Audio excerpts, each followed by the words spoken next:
And we are live. Welcome to the Whole Being Zone. This is a total experiment for me, Wendy Reese, and I am here today with Kamila Gornia, who has her own company. I told you I was going to totally flub it up, and I did.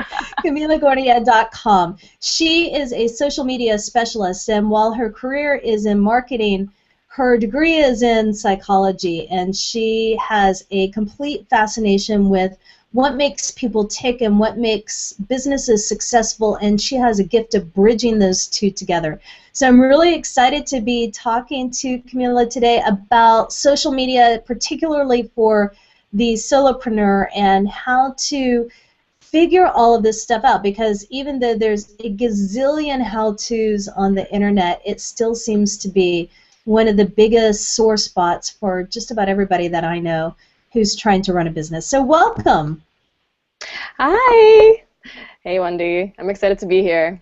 Yay. So let's start with the very basics. Let's presume, hopefully, by now, after all of these episodes of me drilling it into people, how important it is to know who they're serving and why.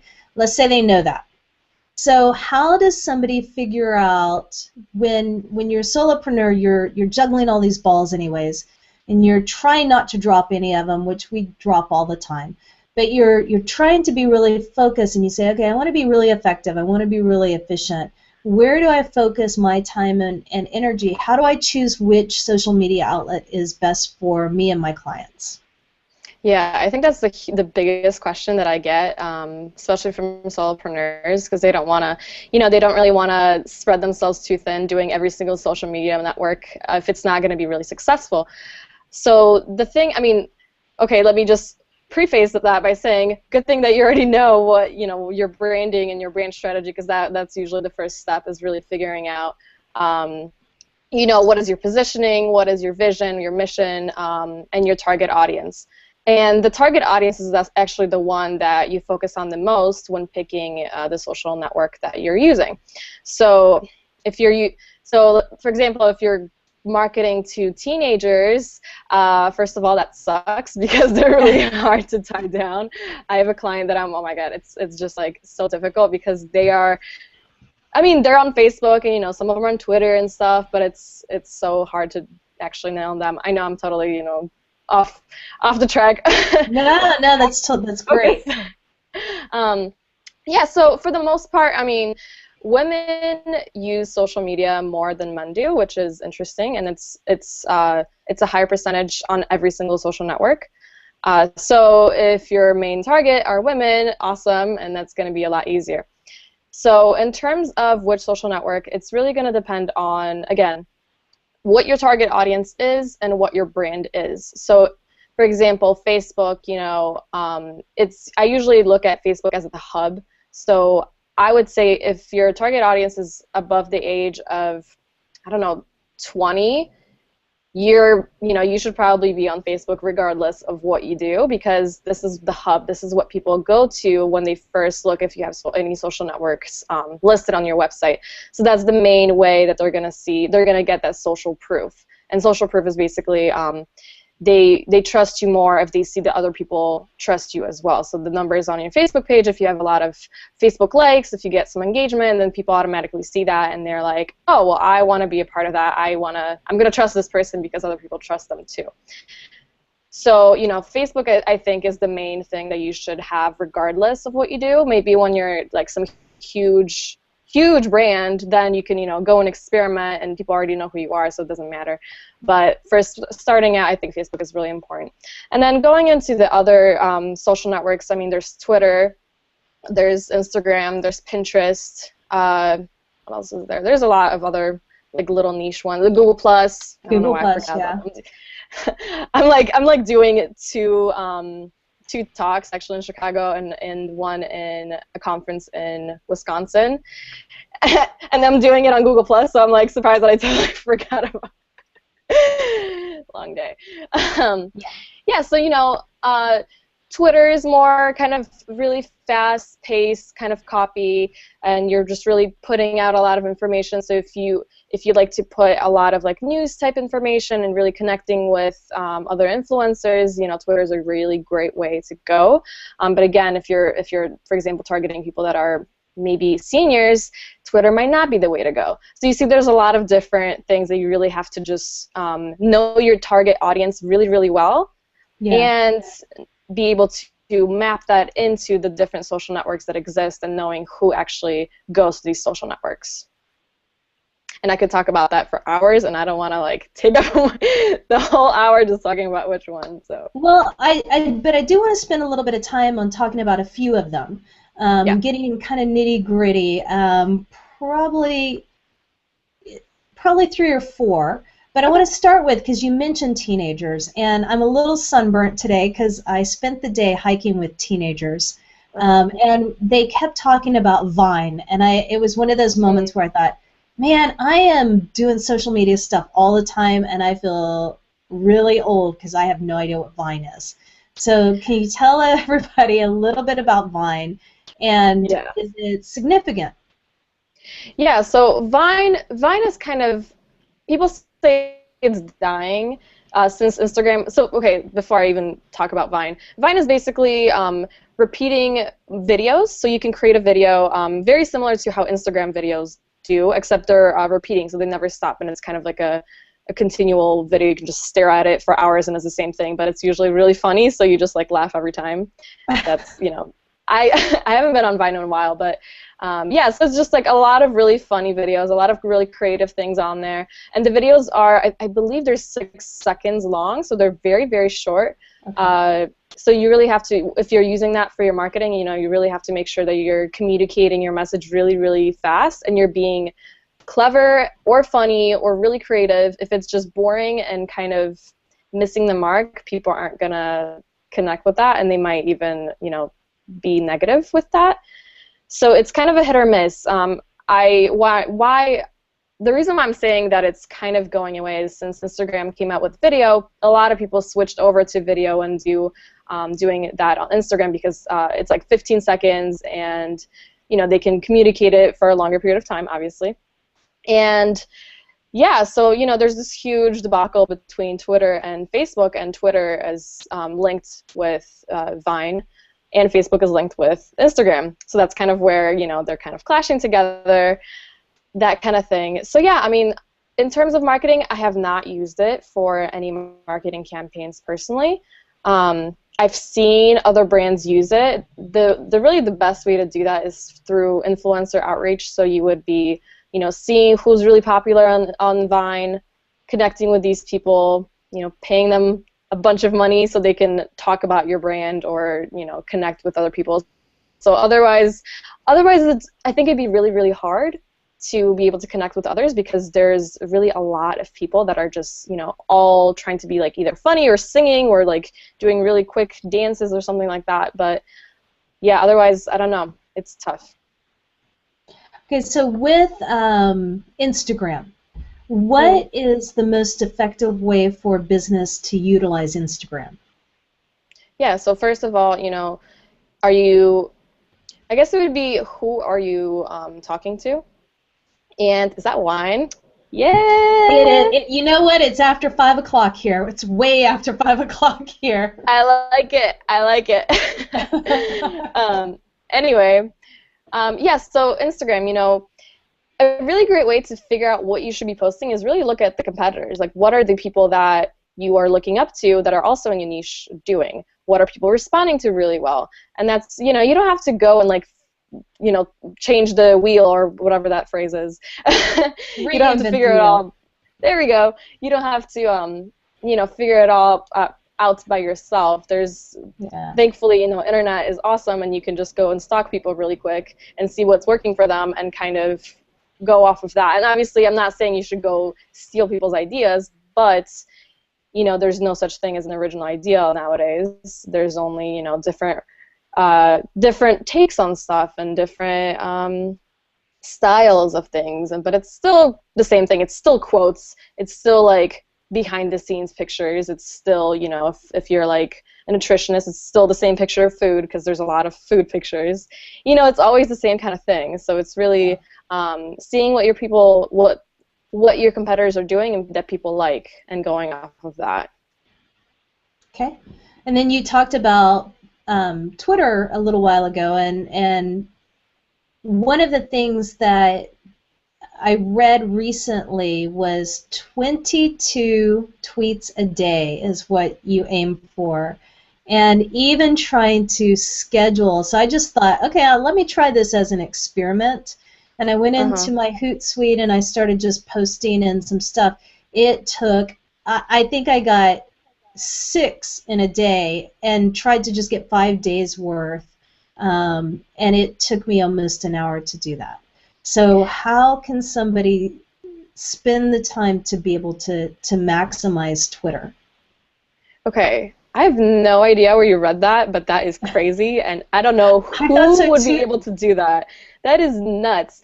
First of all, if you post that frequently and most of the people that follow you have less than like 500 followers, they're going to unfollow you because you're like, you know, taking over their feed, and that's annoying. Like, they don't want to hear from you every minute on the minute. Like, that's just annoying. And I've done that. Yeah. I've unfollowed people because they're tweeting too often. So, like, 22, it blows my, like, that's just, like, nuts. It's like 2 tweets an hour over a 12-hour period, basically. What are you even gonna say? Like, what are you gonna say? That much? It's just. I was pulling up quotes. I was trying to pull up information. I'm like, this is just insane. I'm not engaging with people, which is part of what I thought Twitter was really all about, was that engagement. But I would say, really, you know, for that, you're really trying to engage and have those very brief conversations with that, correct? Yeah. In terms of posting, you know, I would say 5 to 10 times a day would be considered frequent, and would be considered ideal. You know, 5 to 10 times a day, perfect. No one's gonna get annoyed with you as long as they're not one after the other. You know, kind of space them out a little bit, and you know, the time that you would spend trying to figure out the next like 22 tweets, go and you know, participate in some Twitter chats, or go and see what's trending and kind of talk to the people that are responding there, and maybe follow some people that would like to hear from you and create some relationships. You know, Twitter is amazing, and I love Twitter because it's so easy to reach out to these people. You know, it's so easy to actually create relationships straight on there. Like, you literally go, you can retweet people's stuff, you can favorite people's stuff, you can mention them, and you can really start conversations. You can butt into conversations. Like, you can do a whole lot of stuff, and people expect that. Like, even if you butt into a good conversation, they're gonna like welcome that with open arms, because if they wanted to talk on a private basis, they wouldn't be doing that on Twitter. So it's just really, I mean, I've made so many relationships just on Twitter. I've gotten so many visitors to my, you know, I have a blog. I've gotten a lot of subscribers straight from Twitter just by, like, you know, engaging and following the right people, and, you know, obviously posting the right stuff too. But yeah. So how much time do you invest in something like that? Depends on the day. I like to schedule stuff out. So, you know, it doesn't really take that long to schedule stuff out. I would say, you know, take an hour out of the week and just figure out what you're going to say. And then I kind of have a habit of going on Twitter first whenever I'm posting something. I also, you know, this is not really best practice, but I think, especially for solopreneurs who don't have that much time, I link my Facebook to my Twitter. So whenever I post something on my Facebook page, it's obviously related to something I would say on Twitter. And then whenever I say that, it gets pushed to Twitter. And then, you know, that's another tweet, and, you know, so on and so forth. So I think that's a really good way to do it. One thing I would say in terms of linking, you know, make sure you don't link Twitter to Facebook, because that just shows up really wonky on Facebook. So it's better if you link Facebook with Twitter, so then whatever you post on Facebook is going to go to Twitter, not vice versa. Does that make sense? Yep. Yeah. And then let's go to Facebook. And then we just got a question that came in that I want to share, but I wanted to touch on Facebook for just a moment. Okay. Facebook and business owners. So one of the things that I realized because I've had my business page up for a long, long time, but one of the things I've noticed in about the last 18 months is how unfriendly Facebook really is to business owners and how difficult it is to even get posts to be seen. And what I'm seeing more and more of is people just using their personal page. So give me some thoughts on the Facebook. Okay. If you have a business, don't do that. Don't do that. Don't do that. If you want to also post on your private page, you are more than welcome to do that. But, I mean, I can't stress it enough. You can't use your private page as your business page because, well, first, you can't run ads on your private page. And if you want more people to see your stuff, you can't do that. You can boost posts, but boosting posts is that's very, I see it as kind of narcissistic. It's kind of like, oh, my friends, go see my stuff, yay. And a lot of your friends probably don't even, they don't, as much as they love you, they probably don't care about, your latest offer or your sale that you're doing or you're giving out a freebie. Like, they don't care. They love you for who you are, but they probably don't want to work with you because chances are most of your friends aren't in the same, they aren't also your clients. Right. So that's one thing. Having a Facebook page is really important if you're ever trying to expand. So you can't have someone else managing your Facebook if it's a private Facebook page because you have to give them your login. But on the Facebook page, you can just make them an admin. They can do their thing. You can have as many admins as you want. I mean, at least I think. I mean, I've had up to, I think it was up to 17, 15, something like that, and it was still fine, and I could add more. So I think there's no limit in terms of how many people manage a Facebook page. But that's another thing, it tells you how many people have seen the post, which is good to know, regardless if it shows it to a lot of people or not. It's good to know if it's working or not. You can run ads. It allows you to really brand it with the new design that's coming out. You can really make it really pretty and branding it. It flows really nicely. I can't say enough how badly you need a Facebook page. Also, before I forget, so you can only have a certain amount of friends on Facebook. For example, I think it's 5,000 friends on Facebook. But people can like your page, and you can have millions of people liking your page, and they will still see your stuff if they keep engaging with your stuff. So obviously, the thing with Facebook is if you don't engage with the page, you're eventually going to stop seeing the things that they post, which kind of makes sense because if you're not expressing interest in stuff that you see, why would it be why would Facebook be pushing stuff that they know you probably aren't interested in based on your previous behavior? So that's where boosting posts and creating ads comes into play because Facebook, they're trying to be better, but they really mostly care about quality content. They really want to show people relevant things and not things that they see everywhere else and things that they probably will care about. So it's really, if we don't take action, if we don't hit like on the pages that we like, even if we don't really care about the particular post, if you just hit like on that one post, that way Facebook knows, okay, this person clearly cares about this public figure or this brand or this, whatever it is, and they're going to continue showing you these things. Okay, so shameless plug. If you're on Facebook, Whole Being Inc., click a like on it. Then go to Kamila's, click a like on hers. All right, so do it. We've got a question from Sarah Stewart. And she says, I have recently started my own community called Come and Chat. It has picked up very quickly.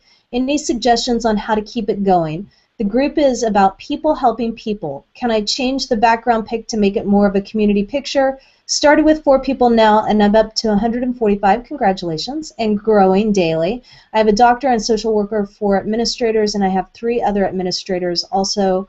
Why won't Google Plus allow us to make community private? So that's really 2 questions. If you want to answer those for Sarah. Okay, yeah. Glad that you mentioned that was Google Plus because I was like, which social media are we talking about here? But since it's community, yeah. So I think the first question. What was the first question? Can you say it again? How to keep her her new community growing?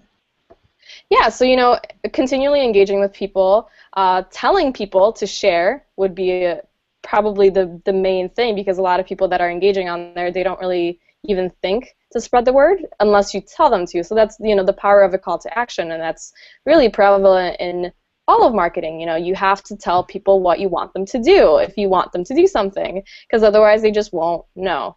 So, reminding people like, hey, if you could spread the word, we would love that. That'd be great. If you can also sometimes go and engage in other communities and see if they allow shameless plugs. Sometimes they do, sometimes they don't. Then you could, push that out in there and be like, hey guys, if you're interested in this, check out our group. If not, whatever.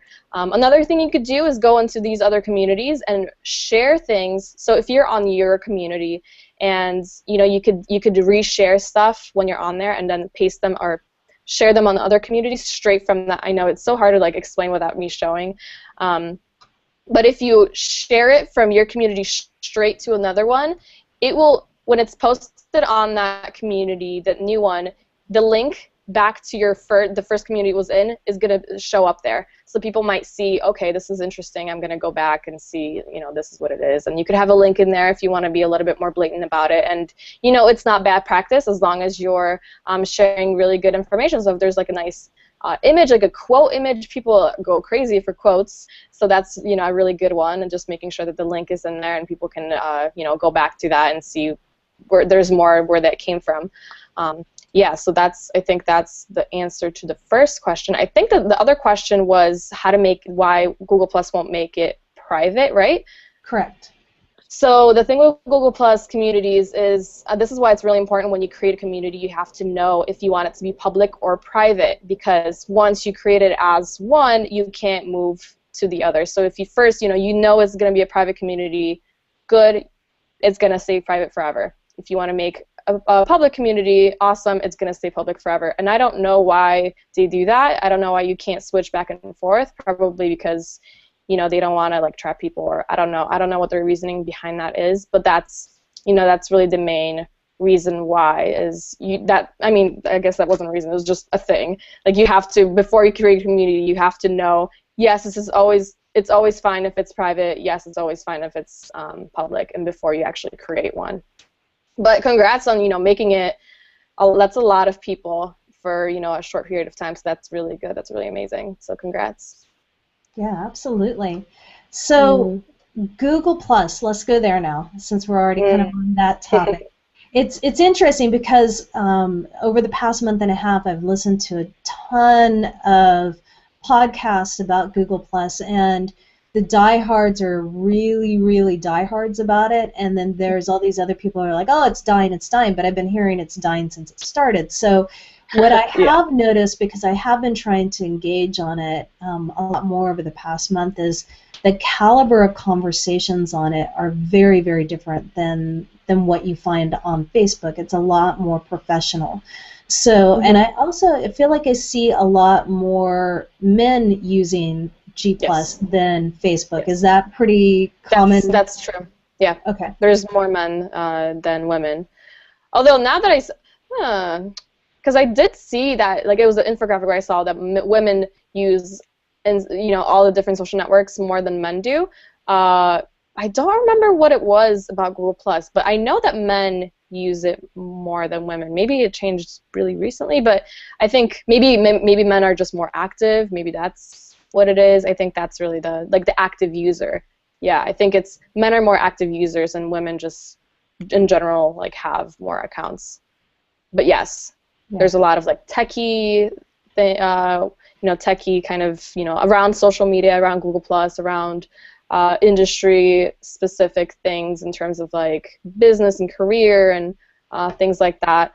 There's really good communities around health and wellness. There's a lot of really good communities about fitness. I mean, there's a lot of communities about everything, really. You just have to search for it. Well, I totally lost my... Yeah, I mean, there's a lot. You have to really get a hang of it before you start out, and building those communities and figuring out if it is for you, if the people that you want to reach are on there. The thing that kind of is tough is that if you're very local, if you're very local specific, you're only in Chicago or something, you know, actually Chicago's a bad. If you're like a small town and you're only serving people from that small town, doing actual Google Plus engagement may be not that important because, you know, there's people from all over the world, and a lot of people are not from the US or even Canada.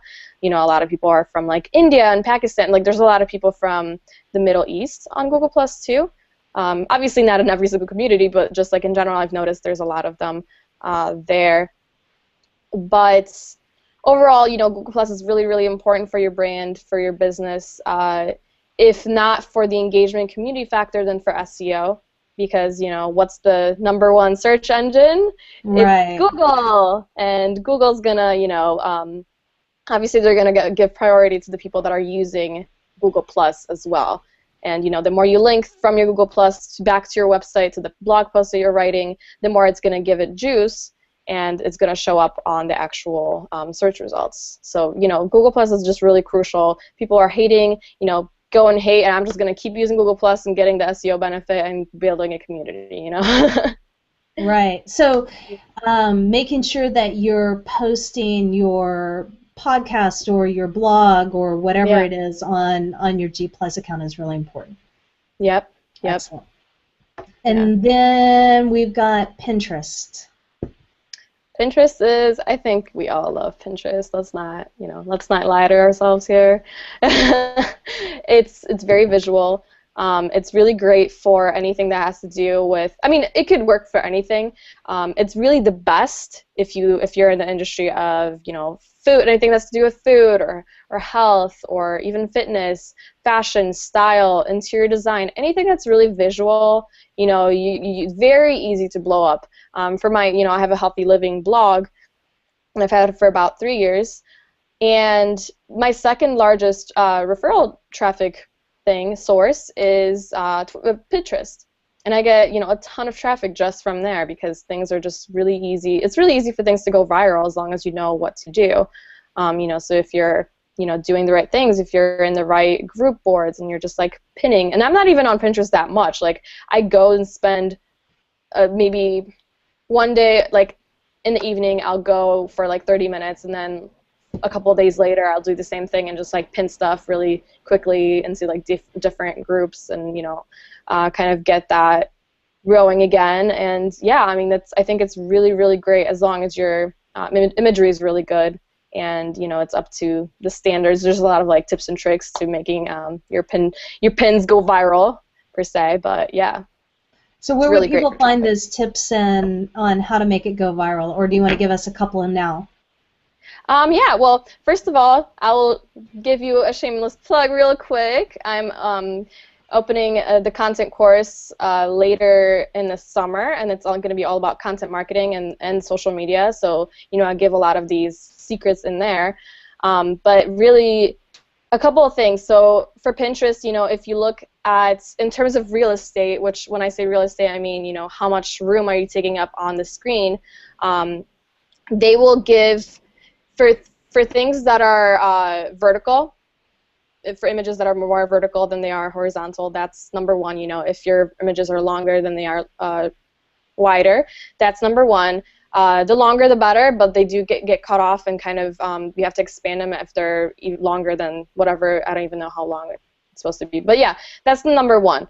#2, I would say the #2 tip would be to post really good imagery. I mean, it has to be actually something that people would want to look at. So if you're just taking a picture with your phone and it's just this like square image from Instagram or something, and you just like applied a filter, but it's like you don't even know what it is, like that's, no one's going to repin that, because why would they care? So it has to be something that people would actually be interested in. So if it's like a recipe, you know, that has a high potential for sharing, because people, even if people aren't going to click through, a lot of people actually repin stuff even without clicking through, just because they like the image.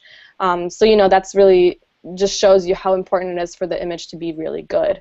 You know, images that are nice and bright and just, you know, very appealing to, like, when you see it, you're just like, oh my god, I need this, or like, I want to eat this, or I need to have this for inspiration for my own life. You know, whenever you get that kind of reaction from people, that's when you know you've got a good pin, and it will probably, you know, has the potential to do great things for your business. Wonderful. So going back for just a second, SEO. I know that you have a webinar coming up that we're going to talk about here in just a moment. But before we go to that, talk for just a little bit about SEO. I know that's not social media, but it definitely plays a role in all of this.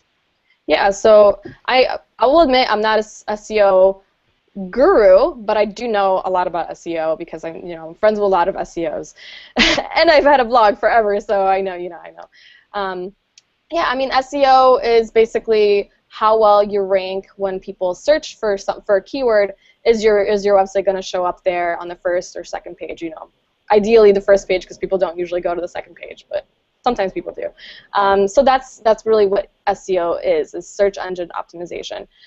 So, there's a lot of different ways you can do this. If you're on WordPress, there's really a lot of great plugins. Like Yoast is my favorite. You can input the keyword that you're trying to score for or search, show up for. You enter all the metadata, the titles, the description, all those things, and then Yoast will tell you. Is it a green light, is it an orange light, or a yellow light, or is it a red light? And based on that, it will tell you if your SEO is good for that particular post. So I think just making sure that you use some kind of plugin is really important. You don't have to if you just if you're into doing it all on the back end by yourself. That's more power to you. That's great. But I like having that kind of support system from there. Going back to social media and SEO, again, Google Plus is really important because it gives you that SEO boost if you're using it the way that you're supposed to be using it. If you're not like spamming and you're just being an actual normal person about it.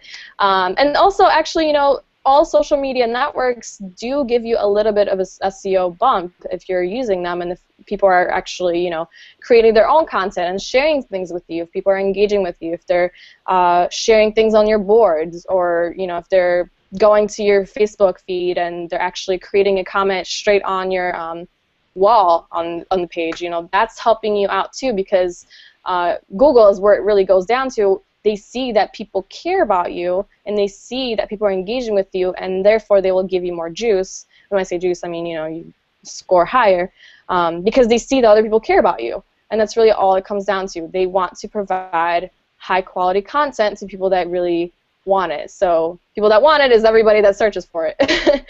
So the more you have people showing that they care by engaging with you, by liking your stuff, the more likely you are to actually show up on the search engine results on the first page.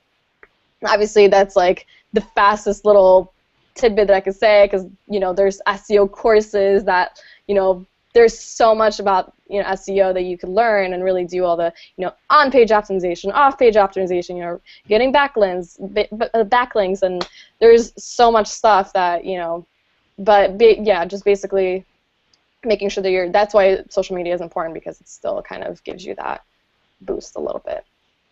Perfect. So tell everybody about the webinar that you have coming up. Yeah, so the webinar is actually it's not necessarily related to social media, although there's some things we're going to be talking about in social media. So the most important thing is right now, I go on, we're using our phones all the time, and it's really about, making sure that your business is up to speed with this trend, which is actually not even a trend. It's just what's happening. It's the movement. So there's a lot of really amazing statistics, like people would rather give up chocolate than give up their phone for a day, and they take their phone with them to the bathroom. Like, I don't even remember what the statistic was, but a lot of people, most of the people, take their phones to the bathroom when they're doing their business. There's always, the phone is always within reach for everybody, and it's whether you want to admit it or not, people are very attached to their phones, and a lot of times they check a website on their phone. They're either reading your emails, they're checking their Facebook page, they're going on your website because they saw you posted on something on Facebook. They're like, oh, I want to read this. And the sad thing is, if your website or your business isn't ready, if it's not optimized for being looked at through mobile, you're going to lose potential customers, because if there's another statistic, I was just like researching this for days, and I'm like, oh my god, this is crazy. If there's, I think it was like 60, I'm not even going to say it, a lot of people, if they go on your website through their mobile phone and it looks wonky, or if it just doesn't look good, same with email. If they see it and it's just like it doesn't look good on their mobile phone, they're not only gonna think of you as unprofessional and just like not not a good business. They're not gonna want to do business with you ever again because they know that you're not up to speed. Especially if you're like saying that you're some if you're like a high like luxury brand or whatever. If you're like a intense coach that just has very expensive or something, they would probably think, okay, she should have a team or whatever, and you kind of have to live up to that image that you're portraying of yourself. If you're charging people $10,000 to do a one-day thing with you, you better make sure that your stuff is living up to the promise that you're actually the best, and people will judge you based on how you show up on their phones because people are using their phones so much. So when is it? So the webinar is happening next week. It's happening on Thursday the 12th, and that's happening at 7:30 Central Time. And you can sign up through my website. The recent blog has the sign-up information there, or you can just go to camilagornia.com/business-on-mobile, and that's pretty much the landing page. And yeah, I would love to help you out and see. We're going to be talking about 5 ways to make sure that your business is mobile friendly and you expand your reach and really make the most out of it. Perfect. I know I am going to be on there. I've already signed up. Yeah, I saw you sign up. Yay, thank you. So a couple of things that I want to wrap into the whole being zone in social media. How do you stay balanced being a heart-driven, purpose-focused entrepreneur like yourself, running 2 totally different businesses in a way, and focusing on the social media aspect? How do you stay balanced and grounded in your own life? In my own life? Yep. Well, I've been doing social media for a very long time. Ever since I had my first business, which is a photography business. I use social media to get most of my clients, and I just, I kind of work with what I have, and that's kind of where that started. But it's really creating, I don't know if that sounds bad or not, but it's kind of getting in the swing of things, making it kind of like a habit in a way. Not a bad habit, but just, making sure that you're not neglecting it because it is important, and just, knowing that you can check it whenever you want. You just kind of post something funny happens or something interesting that's related to your business, you go ahead and share it. If you're browsing things on, if you're, whatever industry is, you're probably subscribed to websites or blogs that are about that kind of thing. Share that on your Twitter, because Twitter is really great for, news. You can share news and articles and things like that. People like that kind of stuff. So, sharing things, and that's not only going to look really great for the person that wrote it, and they're going to think, oh, thank you, that's great. It's also great for you because you're actually posting things, and it's great for people that are following you because it's relevant to them. So, that's kind of getting in the habit of actually, sharing stuff and just being active in that way. If you're going on Facebook, rather than going on Facebook for your own benefit, what I do is, I don't really use it for my own benefit. I use it for my business. And, if people want to talk to me, sure, like if people want to, like my friends want to talk to me on there, I'll talk to them, whatever, but I usually just call them or text them instead if like someone really wants to get ahead, wants to talk to me and reach me. So it's kind of like a habit that just forms, it's whenever I'm on my computer or my phone, I just kind of check that because that's most important and that's what's bringing the moolah, and, that's pretty much where the priority lives. So perfect. I don't know if that answered the question, but yeah. I don't honestly, I don't think there's any right or wrong to that question. It's just a fascinating one, because it feels like what I see happen a lot is, well, 2 things, and this is, I talked a little bit about this in my blog, and I'll talk about it on Friday's podcast, that social media is an interesting veil that people hide behind rather than making real connections to other people. It's an invaluable tool if you use it as such. But what tends to happen is people use it as a distraction, and they hide Oh behind yeah. it, and they waste so much time, and then they feel really overwhelmed about, well, how do I bring in business, and is social media really for me? You have to know how to use it, and it's like you were talking about. It is a discipline, and you have to really be willing to be structured around how you're going to use it, when you're going to use it, and making sure that you don't go down that rabbit hole of hiding, Right. and really Yeah. just show up and be authentic and engage with people. I think that's the biggest thing, is that, you know, if you take the mindset of the abundance mentality and you say, Mm. you know, we all have gifts and we all have wisdom and we're all going to be lifted up on the shoulders of each other, we're going to get a lot further if we're helping each other out, rather than trying to say, oh, that's my competition. I don't want to give all my secrets away. Well, you know what? It's not, like you said at the very beginning, there's no original idea. So when we're willing to engage, when we're willing to help each other out, I think that's really what builds those communities and those tribes, and lets Yeah. people know what you know, and when they feel connected and like, hey, she gets me, she seems to understand what my problem is, they're more likely to follow you. So Absolutely. yeah. And we actually like share your, share your secrets or whatever with your, they're not going to see it as, oh, okay, I'm going to take these free tips and I'm going to just, enjoy them. They're going to want more where that came from, and they're Right. more likely to actually, talk to you and want to get to know you and see, sign up for your email list or whatever, actually hire you, because, they know that you have so much knowledge and so much willingness to help people. They want to be, they want to be that person that you're helping, because they know they're going to get a lot of value out of that, because they're already getting value out of just, engaging with you in a more impersonal but still like personal basis. So yeah, definitely. Yeah, absolutely. So the question that I ask everybody on the podcast is, what does whole being mean to you?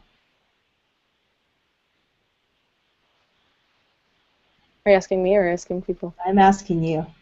Oh, you're asking me. I was like, wow, I Like, how are they stumped her. So, like, how are you gonna get the responses? They're not. Okay. I know there's a chat. Oh, we've got the Q&A thing going on, but we don't have any further questions, so I Okay. just get to ask you that Whole one. being. What whole being means to me? Well, whole being means, that you're, as much as you try to be balanced, I think that you should be realistic that, it's really hard to be balanced, but it's really about being compassionate with yourself and knowing who you are and really caring about, self-awareness, and wanting to continually, love yourself and accept what you're doing, all mistakes, or, what your challenges or victories are, be grateful for all of them, because they're all making you who you are today, and you can learn from all of that. I definitely think that being whole being as a concept to me is, really just giving gratitude to everything that's happening around you, and, knowing that, you're creating your own reality in a way, and just knowing that everything's going to turn out fine, as long as, you have faith and you're compassionate with yourself, and you radiate the love that you want to receive. Oh, that's beautiful. Thank you. Yeah, you're welcome. Well, if you want to learn more, you can go to Kamila's website. Please go sign up for her webinar and keep an eye out for the content course. We'll have her website in the show notes as well. Kamila, it has been an honor and a pleasure to chat with you about a subject that I know is a prickly one to so many people and still seems so confusing. So thank you for shedding some light on that. Yeah, thank you for having me. Have a great night. Yeah, you too. Bye. Bye.